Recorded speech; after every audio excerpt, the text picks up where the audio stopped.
Assalamu alaikum, friends of BookBytes. I'm very excited this evening to have a very fascinating collection of writings, interviews, and historical detail in the form of Durban's Casbah, chows, Bolshelviks, and Bioscopes by Professor Ashwin Desai and Professor Goolam Vahed, who need very little introduction in our space, in the academic space, in the literary space as well, with their numerous written collections. Now, we've all heard about the Casbah. We've all had a sense of the taste and the smells and the sounds, the flavor of what this ghetto really represented, a booming space of migrant movement and various sort of attitudes and the space in itself just being like a living organism.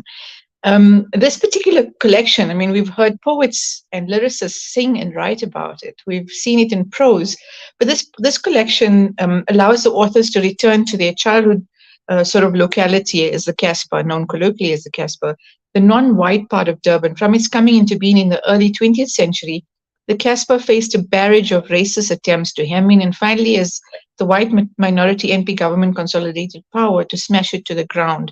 And this book really gives life to a lot of the detail around what it represented, who came out of the Casbah, and a lot of the detail around where it's at today in the space of Durban Central. Welcome to the show. I have Ashwin Desai is a professor in the Department of Sociology at UJ, and Goolam Vahed is a professor in the Department of History at UKZN.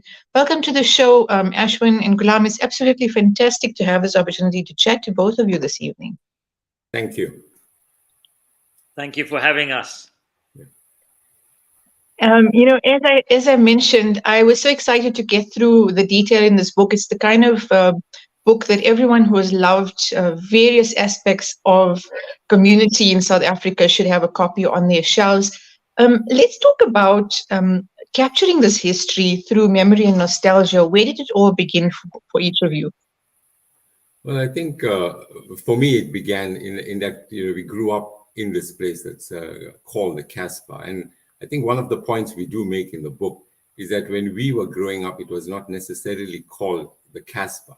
People called it the city or the imperial ghetto or the Indian quarter.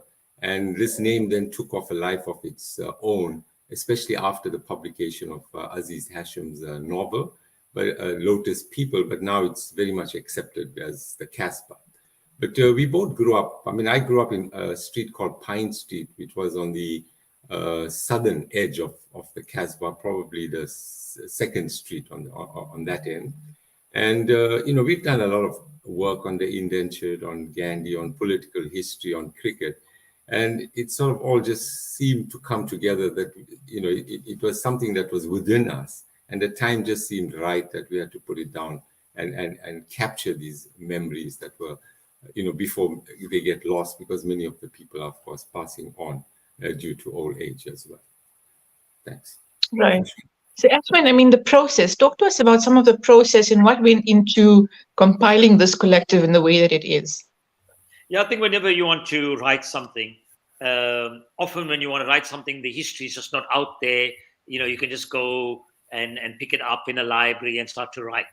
As you rightly said, this book is both based on our personal lives, at the feet of our mothers and fathers, but it's also based on reading the graphic, the leader, interviewing people, looking at the literature of the time.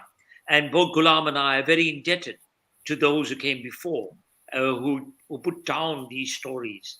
So, as Goolam mentioned already, Aziz Hassim, of course, with Lotus People, but Dr. Gunam wrote this fabulous Kuli Doctor, Phyllis Naidu, Fatima Mir, Omar Bacha, who has the brilliant Imperial Ghetto as a set of photographs, capturing a moment in the Casbah history.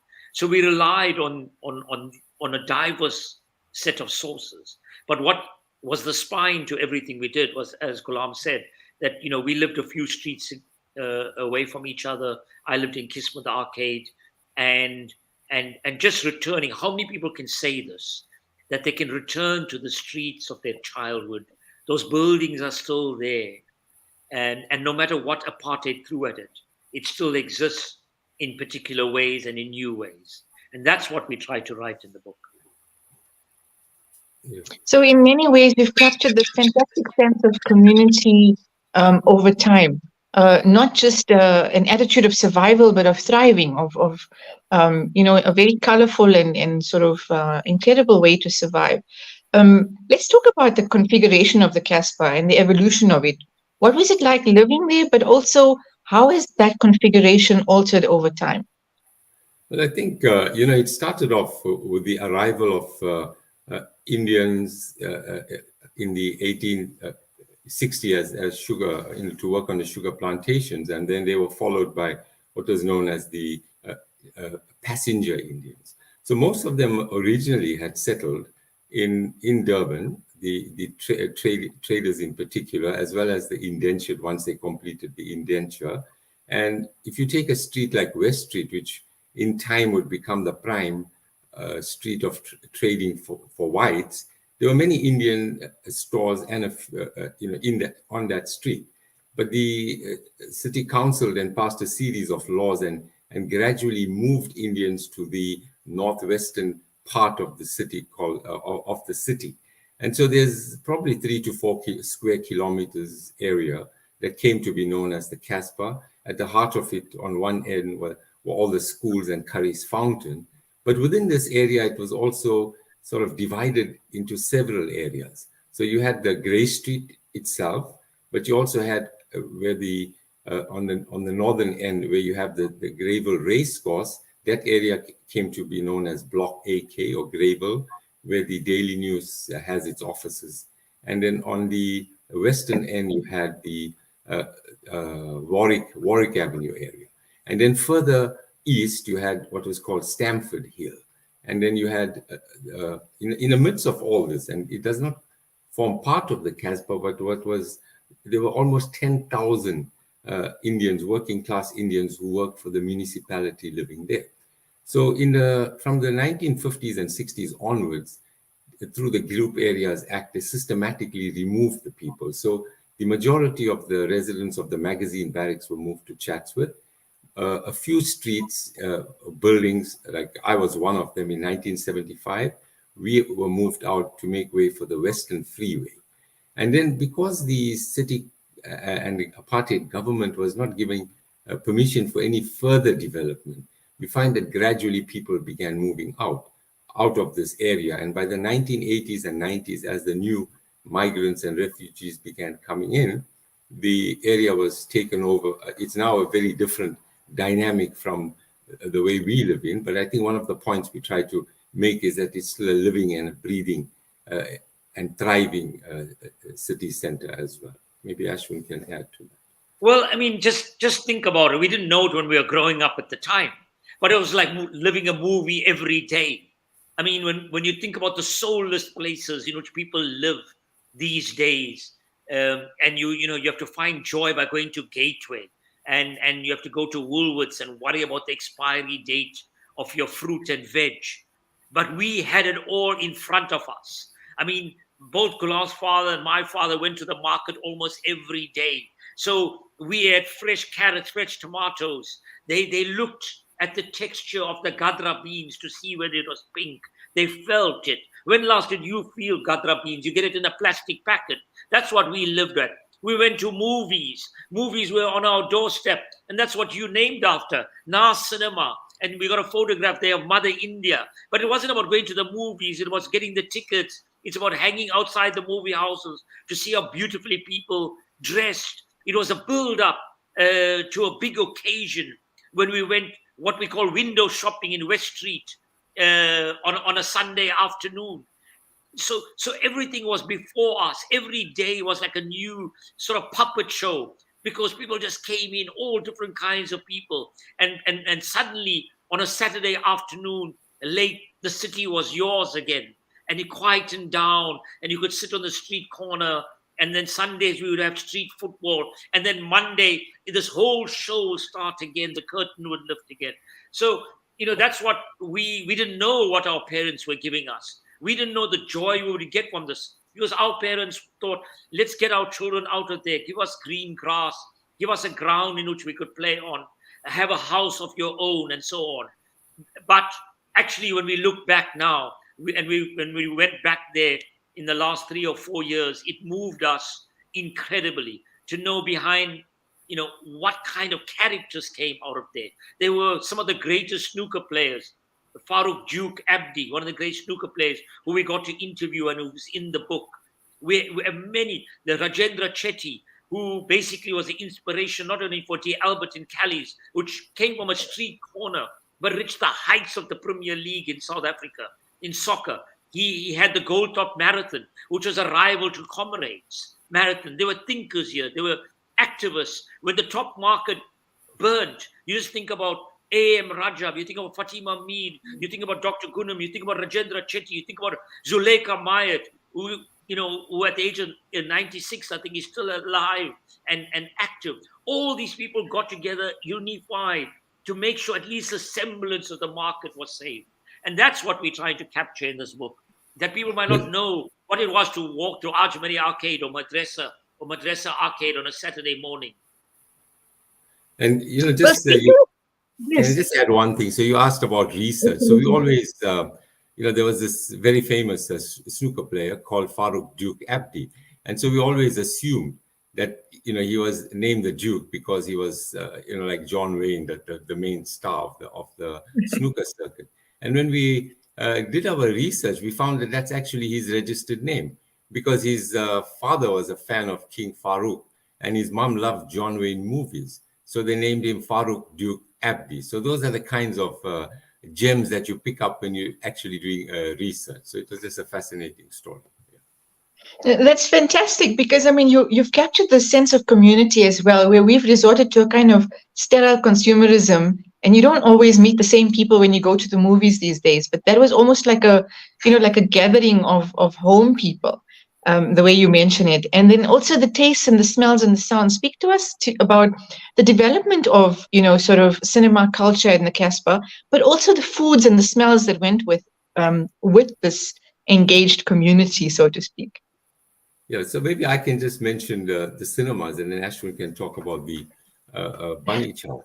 So the cinemas grew up, there were 7 or 8 cinemas within this little precinct, but each one had catered to a different kind of a film. So there were Indian films, Westerns, spaghettis, and what they call spaghetti Westerns. But also growing up, it was very hard to get tickets. So there would be, but we'd have contacts and you'd pay a premium, a little extra. On a Saturday afternoon, especially. So there were these, pickets who would buy a whole lot of tickets during the week. And on Saturday, that would be a thriving business where if the ticket was 20 cents, for example, we'd pay 25 cents to get it.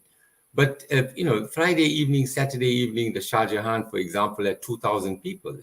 And so people would dress up, wear, velvet coats and bow ties and come especially dressed to see that film.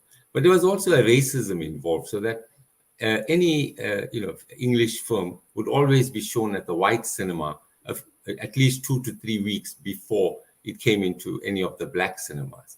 And the one interesting thing was, if there was a blockbuster film, I'm not sure if you were young, watching at that age, but if there was a blockbuster film, it would be shown on a midnight, it would premiere.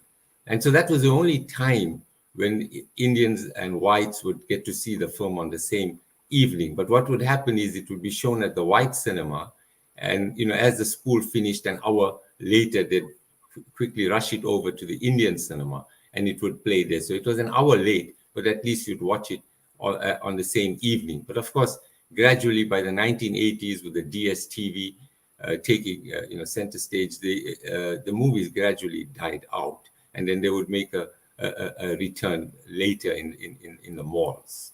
But maybe, Ashwin, you can mention the story of the Musas and how they still in existence. Yeah. Well, mainly, besides the Musa, just you talk about the foods and the smells. And, there was nothing, just think about this, to live in a place where almost everybody who wanted to get married had to get married in the Casbah. And so there was something called the Andhra Hall in the then Leopold Street. And they would always serve the wedding food on a banana leaf. And you would get soji afterwards, which I always took home to my granny, which was just down the road from Andhra Hall, called Godfrey's Building. There was no RSVP. And then you'll go to the Anjuman Hall and you sit upstairs and you wait the whole wedding, and you'll go home with a Milky Bar or a Kit Kat, which came straight out of the boxes. Or you would go to Surat Hindu, where they had those hard puris, and there were trestles with newspaper covering them. And everybody, all the person who was getting married, their friends had to serve. There was no wedding for you. You had to serve the food to everybody. And then they would have the sikan made, the most tastiest ice cream you could ever dream of.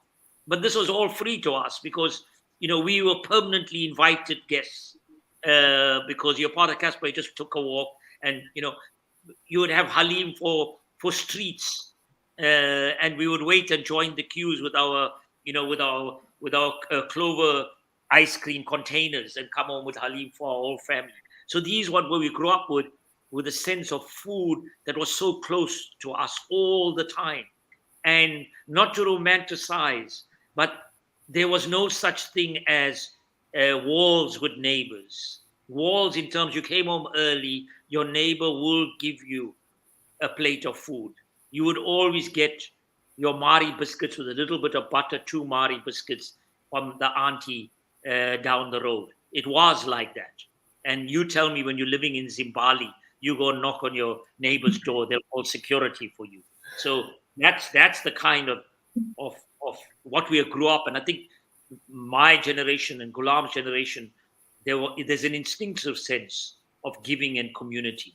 And there was also respect. Yes, there was gangsterism, but my father was a teacher at Greyville High School, and I would be 6 or 7 years old, and you would still be called teacher on the street, and we would go before Diwali to Ideals, and I would pick the most expensive stuff, and then we wouldn't pay first. We would have to go to Babu Jadwat's office upstairs, and because my father taught him history, my father would decide the price of the clothes, not the owner of the store. And so these are the kinds of little stories that make us who we are in many ways. So that level of respect and love was really part of that sense of community. But you still haven't spoken about the bunny chow. We're all sort of salivating. Let us hear more. Yeah, I mean, it's just amazing that you could think that Patel's is still going strong. That man is still there. He's still getting up at 3 o'clock in the morning and making his own bread. You can still get a moon dal bunny for 18 rand with a cardamom tea. It's just amazing to me that this phenomenon still runs. And when people talk about, who we are, then where is a bunny chow? This is what we give it. It's a South African food. Everybody eats a bunny chow. And it's nowhere else in the world. It was constructed and manufactured on the streets of Durban.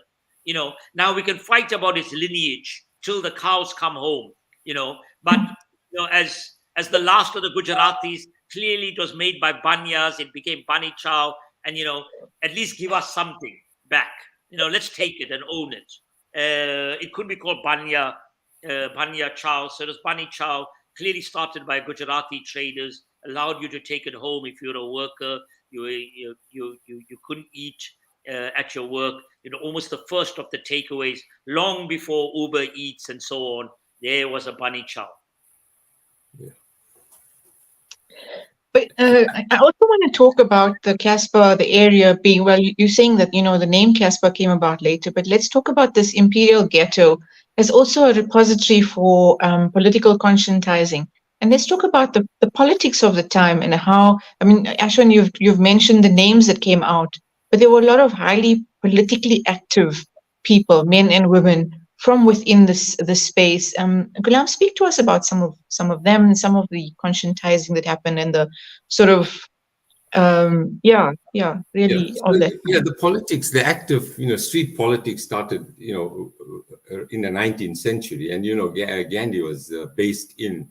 He had his offices, and then Indian Congress had an office in the hall in Prince Edward Street, which, by the way, is still there, and it's a center which, unfortunately, not too many people know about or visit, and I wish more people would visit, because in the center of the Casbah, it's just a very serene space, and it's there to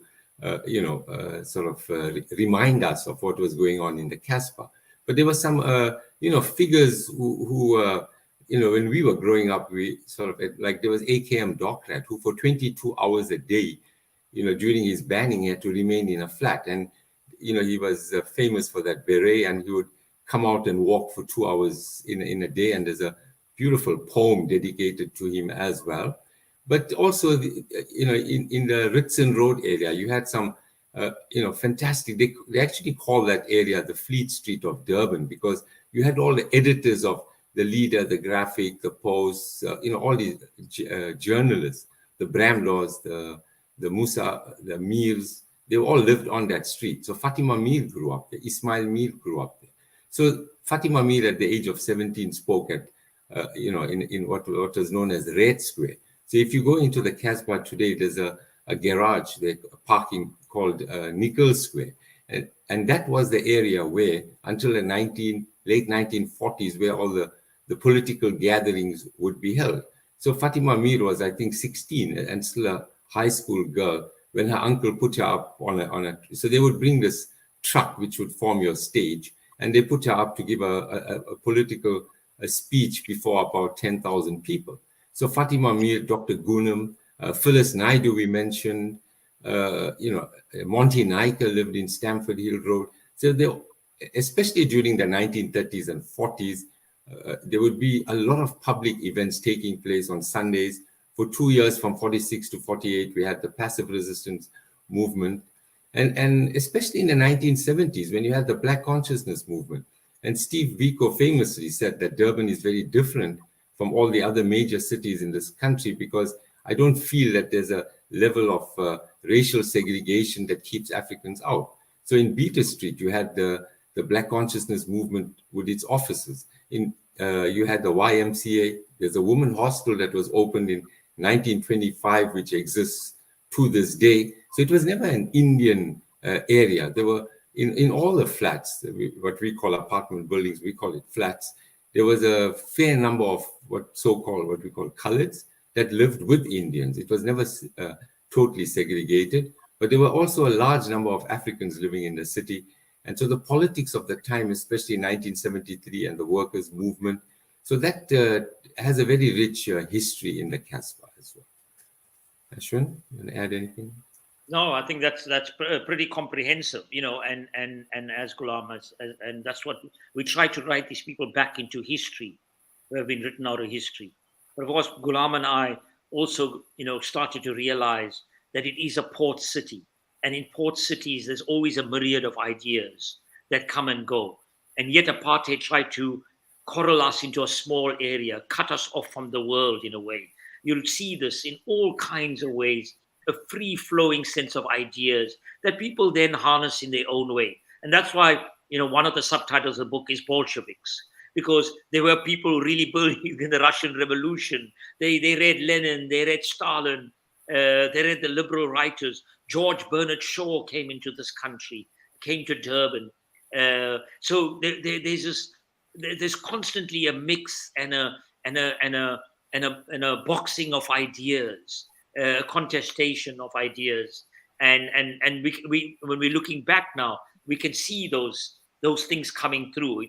It became, and that is why maybe part of the reason that Indian South Africans have been so different from other parts of the diaspora, other parts of people who settled, because they really began to throw their weight behind a majority rule, the destruction of apartheid, not wanting minority rights or minority peoples, but saw themselves as part of a whole. And part of that reason must be because this was a port city that brought in all kinds of ideas.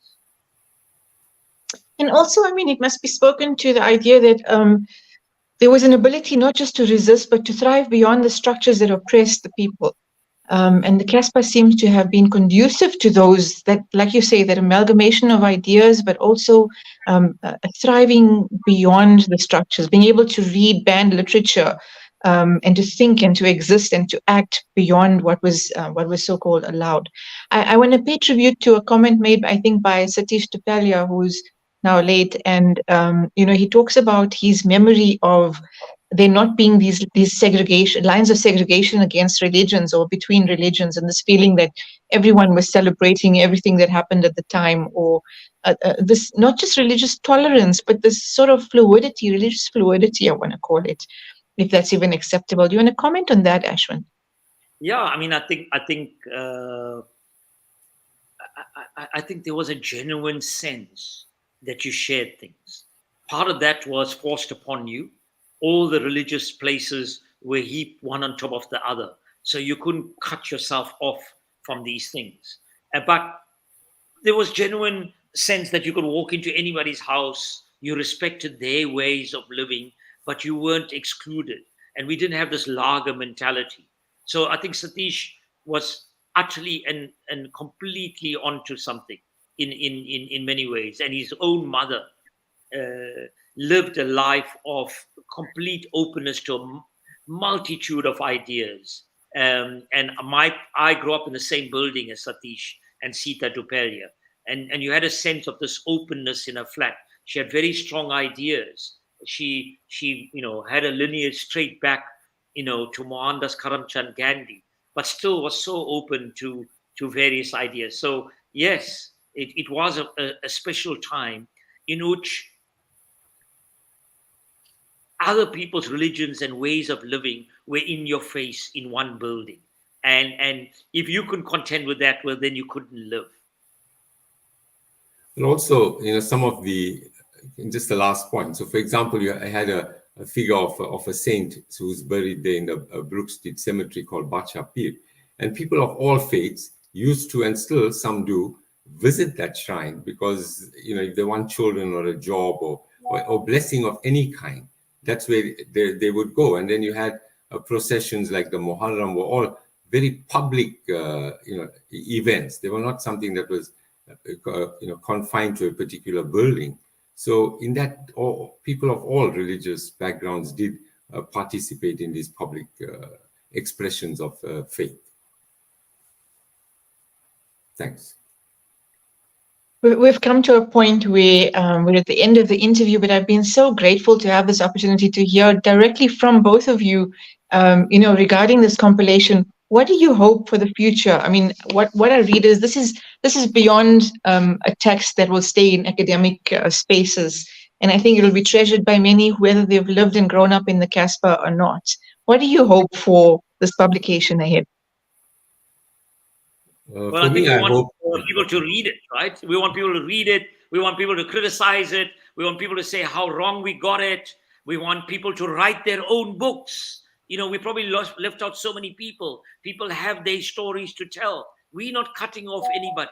And we, both Goolam and I, are so moved by this. We want to put together photographs. We want to have exhibitions. We want to make it live again and we want to break through prejudice. We want to break through prejudice that people now want to say the Casbah is no more. It's not no more. It was always a migrant city. Where did we all come from? What spaces did we fight for? How did whites want to exclude us and say we were dirty, we were unhygienic, we didn't know how to live life, that we smelt of curry, and therefore we had to be in a corner and labeled and put in a box. But now people want to say the Casbah is full of migrants. Embrace it, live with it. See what joy, where people have come from, how they've regenerated areas without any state help.